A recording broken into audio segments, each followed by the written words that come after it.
good morning, good afternoon, good evening, depending on where you are watching me from. Guys, if today is your first time of crossing my YouTube channel, please don't forget to subscribe, to like, and to comment below. Thank you. I want to talk about something where they bother me, you understand?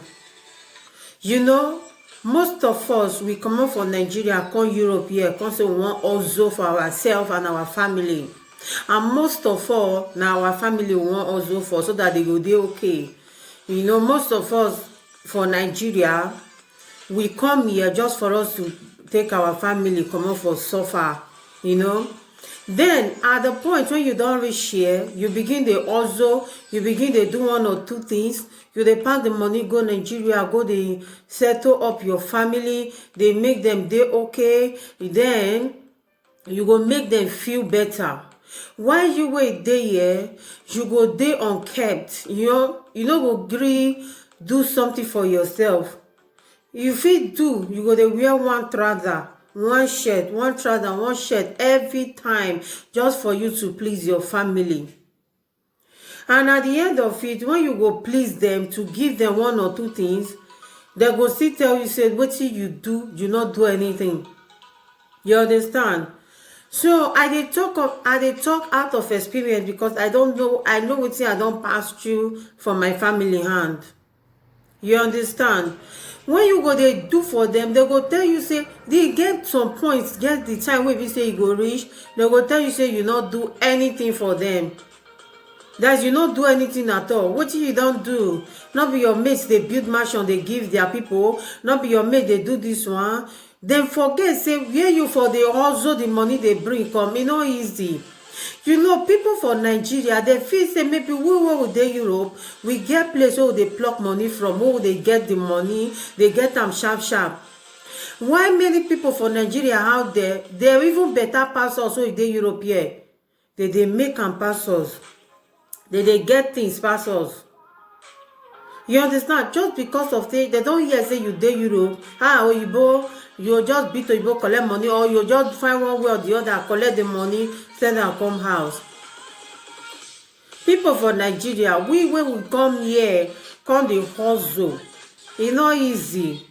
And now inside cold now cold period we dey. And that cold period, many people dey inside cold, they work now. Snow they fall. Many people dey inside snow, they work. Then when your own brother or your sister go send money come give you, you know they appreciate them. You know go ever appreciate them because you don't know how that person they suffer, they make that money.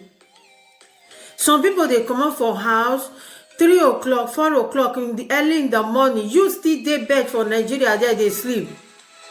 The person they take body, they pack coal just for that person to bring money come. And when the person go bring money come, una know they appreciate. I go Nigeria, as I did there, I did inside market, like the sun come they beat me to the extent. You understand? Then my sister come carry me, hide me for inside one shop. Make fan, they blow me. You understand? I hear somebody they deceive in brother or in sister, no, they deceive them way they here. But the person not quit see me because I dey inside shop, but I dey hear the person they talk. You understand? He just dey road to the go hospital now. He not dey fine. You put panic and stress for person body way dey here. Who will dey here? Una go carry the stress, pack and put for our body. Then I saw this one or two things not dey. We never chop since morning. We just dey hungry dey beat up. Meanwhile, you dey for table, you dey eat. You go dey blow the big light they give us when we dey here. You understand? And if you go Nigeria, they go say, hey, na only hunger or suffer this one. But when you go reach Nigeria, you see all of them go dey fresh past you. The kind of things wey be say they go get, you wey dey here not get them. The kind of things wey be say they go dey do, you wey dey here not fit do am. But you, they go dey cry, they give you here all the time. You go dey pack your money, they go give them. Because of that one, you know go gree buy better thing put for your body. You know say some people dey this way be say they know they fit eat good food for their body. Yes, I dey see many. They no fit eat good food for their body like they wan eat. All they think about my family back home, my family, my family, my family. First of all, you go make yourself dey okay for here. You go make yourself dey comfortable. You wey dey suffer, dey come and dey go work the work. At the end of the month, you know the insult and this thing wey you dey receive for where you dey work, and the pains, the stress wey you dey pass through in the morning, the road wey you dey pass. Then when you go receive your salary, instead of you to sit down, first of all, chop better thing for your body, make yourself dey okay. Then before you go dey pack money, they give them. But no, many people no dey do like that. First of all, they go dey calculate the one wey they wan go take build mansion for Nigeria. They go dey calculate the one wey they wan take go do this one for Nigeria. Abeg, the Nigeria wey you dey talk about, you dey stay there all the time? No be sometimes you dey go for holiday. Once in 2 years, once in 3 years. Even people wey dey go, maybe once in 6 months. Once in 6 months you dey go, you know as the house be. You know wetin dey happen for the house. You know wetin they do. Your own house wey you dey stay for Europe, where you dey pay bills, you dey pay everything wey you dey pay your house rent. You no go make that place dey comfortable for you. And for those people wey get family here, like for example, you get children, you don't marry, you don't marry, you get children for here. You still dey think of go dey do something back home. My children go inherit, my children go collect, go inherit that property. You lie, big time. Because children wey dey born for here, they no get time to go Nigeria, go dey drag property with your sister or your brother or your no, maybe your children, they fit no know most of your family members. The only thing, maybe they fit dey talk for video calls all the time. But because say you born them here, they no get interest to go your this thing. They go even go there now for visit. They go come back. So wetin go make you dey pack all your bundle of money wey you get, dey pack and go Nigeria, go dey do 1 or 2 things? You know how many people they don't kill for their property? You know people wey don't pass away after they suffer. You don't build house, you don't do 1 or 2 things. You know at the end of it, when you want go sit down now, make you relax for your property, they go kill the person put. You know if they happened. Not be today, not be my mouth now for year they happened. You go hear say somebody don't do mansion, don't do this one. The day we go tell the family say they go Nigeria, now the day now the person life end. You understand? The day now the person life end. Why your children dey here they suffer? You know go fit buy better something for your children. You know if you give your children good food to eat. You know if you make them comfortable for the house where they mind you.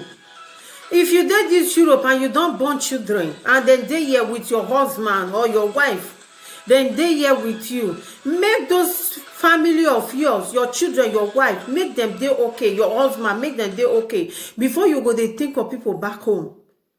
Not get me wrong, I not mean you not send money to your people, especially my father or your mother or your siblings, when you know say yes, or your senior sister. You fit send them something, but make sure say you make yourself dey okay for here, because now here you dey live.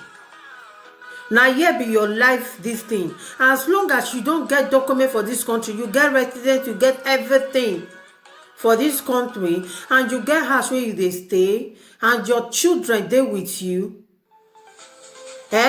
You no need to dey calculate or dey pack all the money where you get. They pack and go house. You go say, like for example, my children, if you tell them, say, may they come do, may we go Nigeria, they go tell you, say, what they want go do. They will say they know they go. Because why? Now here you born them put. Now here they know their life.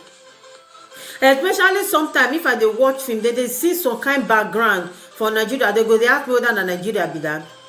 They no want go. When me and my son go Nigeria, now because that one see small, I mean that one don't know anything. You understand? So when they don't grow, no expect say they go meet one uncle or one sister or one brother, go meet them for Nigeria. They follow them, they drag property. It is impossible. So when you dey for here, you make your family wey dey here dey okay, you make your children dey okay, you make your own self dey okay before you dey think of you wan send money go out. I don't know whether somebody don experience this thing before. Like me, I don experience am well. My own father, I dare not send am 100 euro go say you want to enjoy yourself, or you want to do this, or for waiting. He go tell you say that is chicken change. This money is chicken change. You no dare try am.